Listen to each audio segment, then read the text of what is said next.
Telangana CM Revanth Reddy మాట్లాడుతున్నారు. ఇప్పుడు ఆ లైవ్ చూద్దాం. తీసుకొచ్చినాయి ఒక్క అదనపు ఎయిర్పోర్ట్ అనే మన తెచ్చిండా?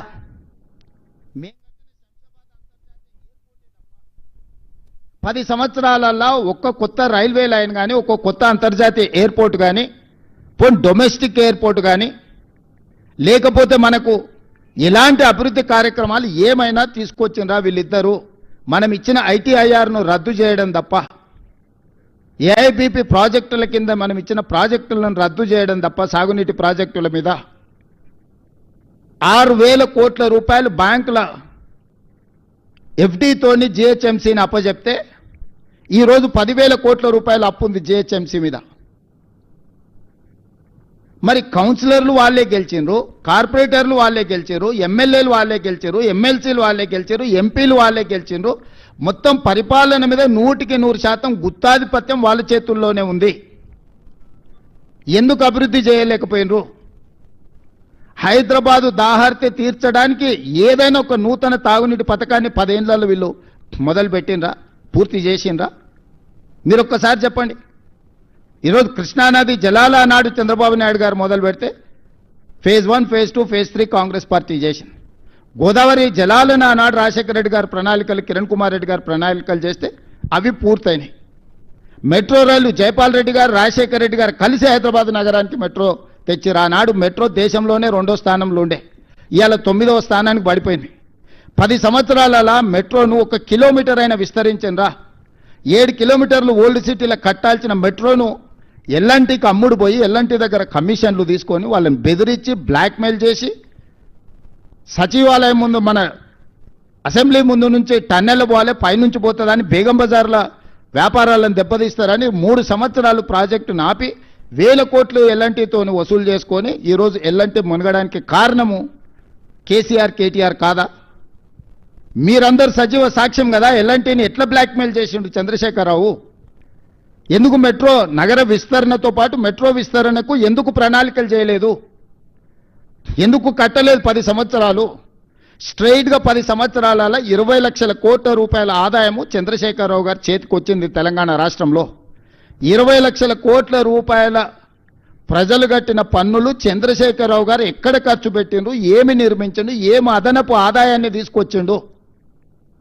మా 10 సంవత్సరాలు మేము నికార్స్గా ఈరోజు నేను చెప్తున్నా, ప్రతి ఒక్కటి మిమ్మల్ని నేను తీసుకెళ్లి చూపిస్తా. అంతర్జాతీయ ఎయిర్పోర్ట్ కానీ, ఔటర్ రింగ్ రోడ్ కానీ, హైటెక్ సిటీ చుట్టూతో వచ్చిన ఐటీ కంపెనీలు కానీ, ఎడ్యుకేషనల్ ఇన్స్టిట్యూట్స్ కానీ, హైదరాబాద్లో ఈరోజు నడుస్తున్న మెట్రో కానీ, గోదావరి జలాలు కానీ, కృష్ణానది జలాలు కానీ, ఫ్లైఓవర్ల గురించి మాకు చెప్తున్నాడు. మరి చెన్నారెడ్డి గారు ఏ రోజు కట్టిండ్రు? ఇక్కడ పెద్దలు చాలామంది ఉన్నారు. ఫ్లైఓవర్ అనే విధానాన్ని కనిపెట్టింది కాంగ్రెస్ పార్టీ. బేగంపేటలో కానీ, లేకపోతే తార్నాకలో కానీ ఫ్లైఓవర్లు ఎప్పుడు కట్టిండ్రు? పోనీ నువ్వు కట్టి పూర్తి చేసిన ఫ్లైఓవర్లు ఎన్ని ఉన్నాయో చెప్పు. మేము కట్టిన ఔటర్ రింగ్ రోడ్డును పల్లి బఠానీలకు అమ్మేసుకొని పారిపోయినావు నువ్వు. పొయ్యే ముందల క్లోజింగ్ సేల్స్ కింద లక్షల కోట్ల విలువైన ఔటర్ రింగ్ రోడ్డుని 7,500 కోట్లకు అమ్మేసింది. అందుకే ఈరోజు ఆ 10 సంవత్సరాల పరిపాలన మేమున్నప్పుడు, బీజేపీ బీఆర్ఎస్ ఉన్న 10 సంవత్సరాల పరిపాలన అంచనా వేసి రేపటి 10 సంవత్సరాల కోసం నేను కొత్త ప్రణాళికలు రచిస్తున్నా. తెలంగాణ రైజింగ్ 2047 అనే ఒక పాలసీ విజన్ డాక్యుమెంట్ని ఈరోజు మేము తీసుకొస్తున్నాము. 2047కి స్వతంత్రం వచ్చి 100 సంవత్సరాలు పూర్తి చేసుకోబోతున్నాం. రాబోయే 100 సంవత్సరాల కోసం ఎలాంటి భవిష్యత్ ప్రణాళికలు ఉండాలో మేము ఒక విజన్ డాక్యుమెంట్ ప్లాన్ చేస్తున్నాం. ఈరోజు మెట్రో విస్తరణకు 43,000 కోట్ల రూపాయల ప్రణాళికలతో కేంద్ర ప్రభుత్వానికి మేము ఇచ్చినాం. బ్యాడ్ బ్రదర్స్ ఇద్దరు కలిసి అడ్డుకుంటున్నారు, కిషన్ రెడ్డి, కేటీఆర్ కలిసి. ఆనాడు హైదరాబాదు నగర అభివృద్ధి కోసం కొట్లాడిన వాళ్ళని హైదరాబాద్ బ్రదర్స్ అనేటోళ్ళు, శశిధర్ రెడ్డిని, మరి జనార్దన్ రెడ్డిని. హైదరాబాద్కి తాగునీళ్ళు కానీ, హైదరాబాద్ నగర విస్తరణ కోసం కానీ, హైదరాబాద్లో ఉండే పేదవాళ్ళ కోసం, నిత్యం ప్రజల కోసం ఆనాడు ప్రయత్నం చేసిన పీజేఆర్, శశిధర్ రెడ్డిని హైదరాబాద్ బ్రదర్స్ అనేది. ఈరోజు అభివృద్ధిని అడ్డుకుంటున్న కిషన్ రెడ్డిని, కేటీఆర్ను ఈ నగరవాసులు బ్యాడ్ బ్రదర్స్ అని అంటున్నారు. ఈ బ్యాడ్ బ్రదర్స్ ఇద్దరు మెట్రో విస్తరణను అడ్డుకుంటున్నారు, మూసి ప్రక్షాళనను అడ్డుకుంటున్నారు, రీజనల్ రింగ్ రోడ్డును అడ్డుకుంటున్నారు, ఫ్యూచర్ సిటీని అడ్డుకుంటున్నారు, మేము ఈరోజు గోదావరి జలాలు 20 టీఎంసీలు నగరానికి తేవాలంటే వాటిని అడ్డుకుంటారు. హైదరాబాద్లో కట్టాలనుకున్న ఫ్లైఓవర్లు కానీ అండర్ పాస్లు కానీ ఎలివేటెడ్ కారిడార్లను అడ్డుకుంటారు. ఈనాడు 30 సంవత్సరాల నుంచి పెండింగ్ ఉన్న కంటోన్మెంట్ నుంచి షామీర్పేటకు కావాల్సిన ఎలివేటెడ్ కారిడార్, కంటోన్మెంట్ నుంచి మేడ్చల్కు వెళ్లాల్సిన ఎలివేటెడ్ కారిడార్లు ఇవాళ మేము తెచ్చి 5,000 కోట్ల రూపాయలతో పనులను ప్రారంభించినాం. కొన్ని దశాబ్దాల కోరిక మొత్తం ఉత్తర తెలంగాణ మొత్తం ఈ 2 ఎలివేటెడ్ కారిడార్ల మీదనే ఆధారపడ్డది. హైదరాబాదు నగరం మొత్తం అటువైపు విస్తరించింది. ఇవాళ 1 కోటి జనాభా ఉంటే 50 లక్షల జనాభా ఆ పక్కనే ఉంది నగరంలో.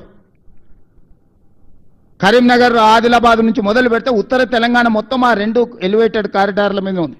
10 సంవత్సరాలు మీరు అనుమతి ప్రయత్నం చేయలేదు. కేవలం సచివాలయం కోసం ఆర్మీ ల్యాండ్ని 50 ఎకరాలు ఇవ్వలేదని వాళ్ళతో పంచాయతీ పెట్టుకొని పక్కన పెడితే వచ్చిన 100 రోజుల్లోనే ఆ సమస్యను పరిష్కరించి ఈరోజు ఆ ఎలివేటెడ్ కారిడార్లకు ఈరోజు ప్రణాళికలు వేసి మేము ముందుకు వెళ్తున్నాం. బేగంపేట ఎయిర్పోర్ట్ మధ్యల నుంచి అండర్ టనెల్ ఈరోజు రోడ్లకు అనుమతులు తీసుకొచ్చిన నేను. ఇవాళ వరంగల్ ఎయిర్పోర్ట్కి అనుమతి తెచ్చినాం, ఆదిలాబాద్ ఎయిర్పోర్ట్కి అనుమతి తీసుకొచ్చినాం. ఈరోజు భద్రాద్రి కొత్తగూడెం రామగుండం ఎయిర్పోర్ట్లకి ఇంకో 2 అదనపు ఎయిర్పోర్ట్ల కోసం ఈరోజు ప్రయత్నం చేస్తున్నాం.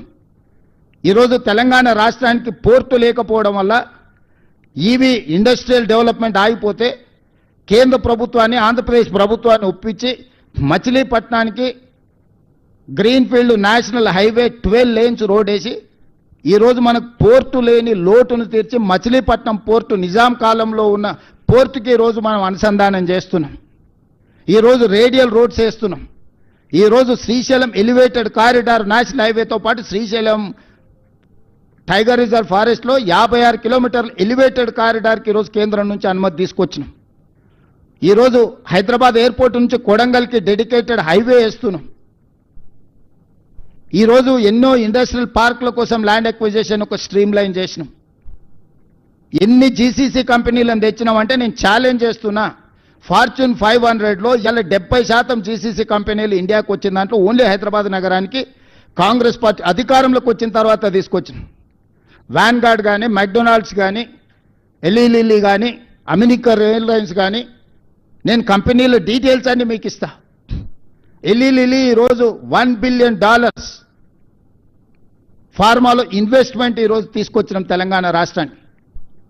ఈ 2 సంవత్సరాలల్లో మొదటి 6 నెలలు మేము ప్రభుత్వం ఏర్పాటు చేసిన తర్వాత 6 నెలలు పార్లమెంట్ ఎన్నికల్లోనే కాలం గడిచిపోయింది. ఈ 2 ఏళ్లలో మేము పనిచేసింది సంవత్సరన్నరలో 3 లక్షల కోట్ల రూపాయలు ఈ రాష్ట్రానికి పెట్టుబడులు తీసుకొచ్చినాము. ఇవాళ గ్లోబల్ కెపబిలిటీ సెంటర్స్ కానీ, డేటా సెంటర్స్ కానీ, మిగతా ఇన్ఫ్రాస్ట్రక్చర్లో వేలాది కోట్ల రూపాయల పెట్టుబడులు తీసుకొచ్చి నగర విస్తరణ కోసం మేము ప్రణాళికలు చేస్తున్నాము.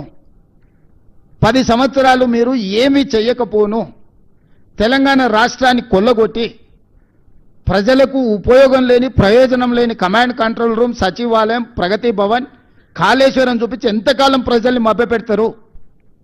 మేము కట్టిన మెట్రో, మేము కట్టిన ఔటర్ రింగ్ రోడ్, మేము తెచ్చిన అంతర్జాతీయ ఎయిర్పోర్ట్, మేము తెచ్చిన ఐటీ కంపెనీలు, మేము తెచ్చిన ఫార్మా కంపెనీలు, చెన్నై నుంచి ఇక్కడికి తరలించుకొచ్చిన సినిమా ఇండస్ట్రీ ఒక గ్రోత్ కారిడార్గా పనిచేసి ఈరోజు లక్షల కోట్ల రూపాయల ఆదాయాన్ని రాష్ట్రానికి తెచ్చిపెట్టి లక్షలాది మందికి ఉద్యోగ ఉపాధి అవకాశాలు మేము కల్పించినాము. మీరు తెచ్చిన సచివాలయంతో ఒక్క పోస్ట్ అన్న అదనంగా వచ్చిందా? మీరు కట్టిన కమాండ్ కంట్రోల్ రూమ్తో ఒక్క పోస్ట్ అన్న అదనంగా వచ్చిందా? మీరు కట్టిన ప్రగతి భవన్ వల్ల ఒక్క ఉద్యోగమైన వర్కాన్ని వచ్చిందా? మీరు కట్టిన కాళేశ్వరం వల్ల 1 ఎకరాకు నీళ్ళు ఏమైనా మీరు ఇచ్చిండ్రా? లక్షల కోట్ల రూపాయలు కాంట్రాక్టర్లకు ఇచ్చి కమిషన్లు కొల్లగొట్టడానికి మీకు ఉపయోగపడ్డాయి. కానీ మీరు మాత్రం ఆగర్భ శ్రీమంతులైనరు. హరీష్ రావుకు మోయినాబాద్లో ఫామ్ హౌస్ వస్తుంది, కేటీఆర్కు జన్వాడలో 100 ఎకరాల ఫామ్ హౌస్ వస్తుంది, కేసీఆర్కు గజ్వేల్లో 100 ఎకరాల ఫామ్ హౌస్లు, 1000 ఎకరాల ఫామ్ హౌస్ వస్తుంది. మీకు టీవీలు వస్తాయి, మీకు పేపర్లు వస్తాయి, మీకు పెట్టుబడులు వస్తాయి, మీకు వ్యాపారాలు వస్తాయి. మీరు విలాసవంతమైన జీవితాన్ని అనుభవిస్తారు. తెలంగాణ యువతకు మీరు ఉద్యోగాలు ఇచ్చిండ్రా? మీరు నోటిఫికేషన్లు కొన్ని నోటిఫికేషన్లు ఇస్తే ప్రశ్నపత్రాలు పరీక్షలు నిర్వహించకపోవడం, కొన్ని పరీక్షలు నిర్వహిస్తే ప్రశ్నపత్రాలు బజార్లలో పల్లి బఠానీలలాగా అమ్ముతుంటే 2011 తర్వాత 2025 వరకు గ్రూప్ 1 ఉద్యోగాలు మీరు నిర్వహించకపోతే